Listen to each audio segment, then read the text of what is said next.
Estimados, estimadas, vamos a iniciar esta presentación de técnicas proyectivas, que es quizá uno de los principales aportes de la psicología a la investigación del comportamiento del consumidor. Quiero explicarles de dónde nace el concepto de proyección y qué es lo que proyectamos. Este iceberg pretende mostrar la propuesta teórica de Sigmund Freud sobre el inconsciente. Freud, un famoso psicólogo europeo, vivía en Austria, alrededor de 1900, hizo su propuesta de que el ser humano, que en ese momento fue muy criticada, el ser humano tiene muy poca conciencia de las causas de su conducta y mostró una estructura de la personalidad dividida en inconsciente y consciente. Y se utiliza el modelo del iceberg para mostrar que lo consciente es muy pequeñito en comparación con el inconsciente, que tiene una gran cantidad de peso en la causa de la conducta humana.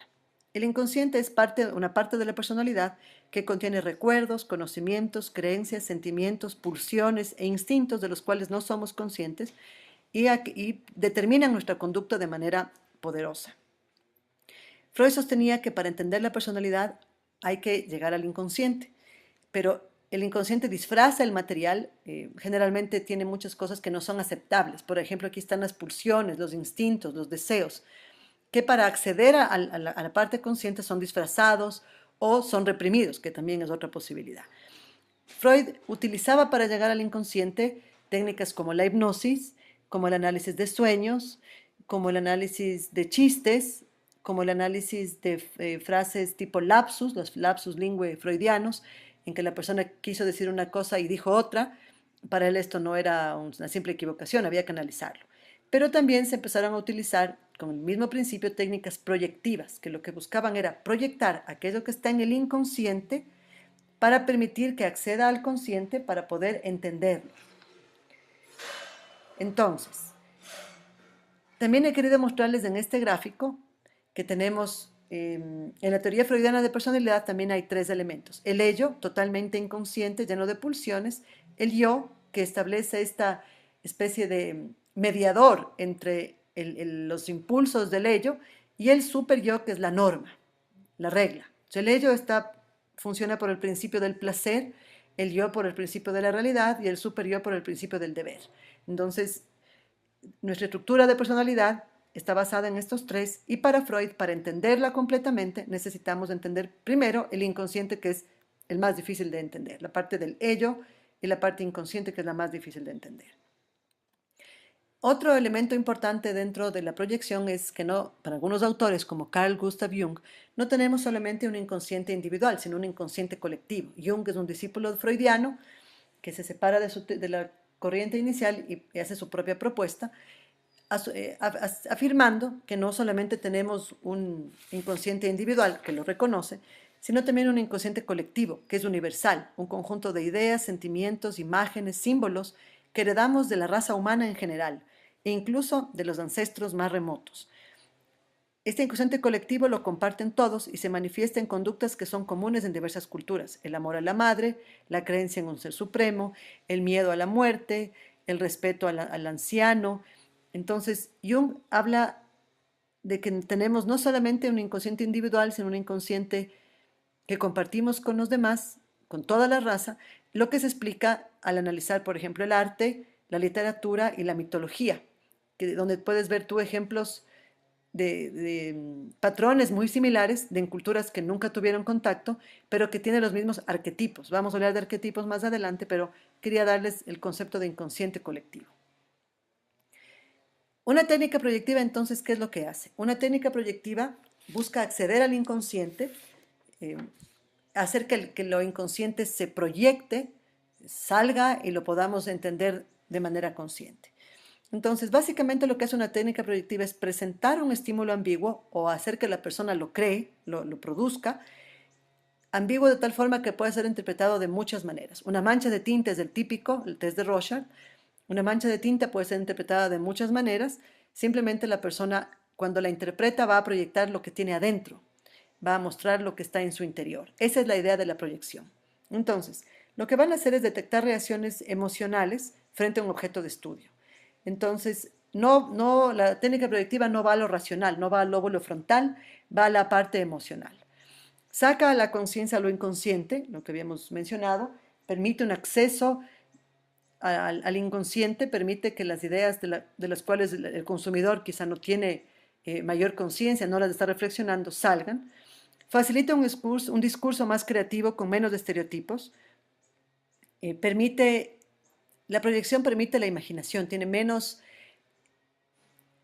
Cuando uno pide que alguien proyecte algo, le está dando un estímulo tan ambiguo que la creatividad es absoluta. La persona puede interpretarlo de la forma que desee o puede construirlo de la forma que desee. Entonces, eso facilita un discurso mucho más creativo y permite que la persona exponga sus creencias, necesidades y motivaciones ocultas. Entonces, vamos a tener aquello que la persona no te va a decir en una entrevista a profundidad o tal vez no te va a decir en un grupo focal, seguramente no te va a decir en una encuesta, lo puede decir a través de un dibujo, de un análisis de un gráfico, de la primera palabra que se le viene a la mente. Entonces, lo que busca es sacar lo oculto, que solo se puede analizar bajo la propuesta freudiana a través de llegar al inconsciente por este camino.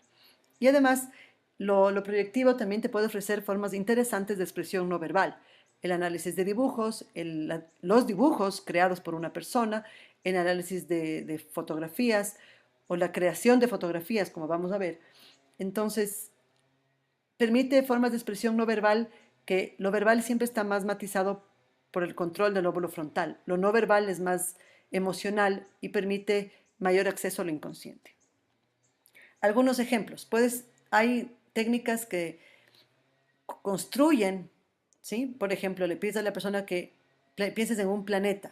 Si fuera un planeta tal marca, ¿cómo lo habitarían? ¿Quiénes serían? Si fuera una persona, la personificación, ¿cómo se vestiría? ¿Qué ropa utilizaría? También puedes pedirle que tenga un collage, que haga un collage. Seleccione imágenes, seleccione objetos y represente tal cosa. Como ven, aquí estamos utilizando objetos o ideas que no tienen relación, como por ejemplo personifica una marca, y eso te ayuda a ver qué características son las primeras que los consumidores mencionan acerca de esa marca. También puedes pedir asociaciones, asociación de palabras, escuchar palabras, decir lo primero que se viene a la mente, que es una de las típicas pruebas proyectivas, y esa asociación de parejas, de una lista de marcas, por ejemplo, con qué animal o con qué persona o con qué famoso, por ejemplo, lo asociarías. También puedes pedir a las personas que completen. Hay una famosa prueba de frases incompletas, el test de frases incompletas de Sachs, que se utiliza con adolescentes y adultos. Por ejemplo, mi padre es, cuando mi madre se enoja yo, la respuesta es totalmente abierta y tú puedes identificar los niveles de conflicto que hay en las respuestas. Entonces, por ejemplo, aquí puedes hacer una frase incompleta sobre un perfume o sobre un hobby. Por ejemplo, los que juegan golf son. La libertad que tiene el consumidor para completar esa frase es lo que pretende hacer la técnica, que la persona proyecte lo primero que se le viene a la mente.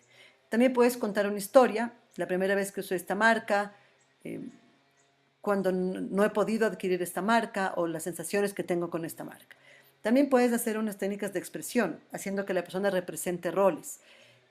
¿Qué le dirías tú a un consumidor? ¿Qué le dirías que es lo mejor y lo peor? Dime lo primero que pienses sobre un producto, tratando de que no sean elaboraciones muy del lóbulo frontal, muy reflexivas, sino más bien proyectivas, que procuren ser emotivas, emocionales, menos pensadas. La personificación, que la mencionamos antes, si esta persona fuera un producto, ¿cómo lo describe? Si fuera un animal, si fuera un color, se utiliza. Otra técnica que se puede utilizar, si vas a hacer una fiesta, ¿qué debería estar en esta fiesta? Si es que quieres un auto perfecto, ¿cuáles son los elementos del auto perfecto? Es otra posibilidad. Y también puedes utilizar el usuario imaginario. ¿Cómo es el usuario de este producto? Ejemplo, aquí puse una ropa interior bastante anticuada. Hay un ejemplo donde a un grupo de consumidoras les pedían que digan cómo es el consumidor de la marca X de ropa interior. Y era ropa interior bastante anticuada, aunque ellas la utilizaban. Entonces ellas ponían una consumidora, hacían un collage de una consumidora anticuada. Entonces tú vas viendo qué tienen en la mente las personas cuando hacen una categorización de productos. Incluso ellas eran consumidoras, pero cuando hicieron la proyección sacaron características no tan positivas porque la hicieron posiblemente de manera más libre al ser una técnica de collage. También puedes pedirles que escojan fotografías de cómo es el consumidor típico de tal marca. Entonces, como ven, lo que se busca es dar estímulos ambiguos que la persona escoja o dibuje, que también se puede utilizar, y que lo haga de manera libre.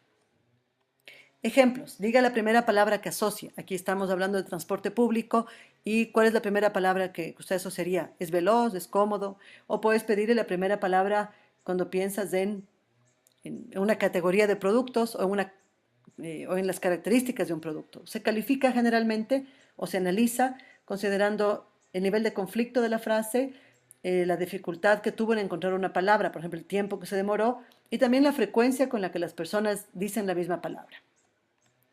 También puedes tú pedir que completes frases, como puse el ejemplo del golf, ¿no?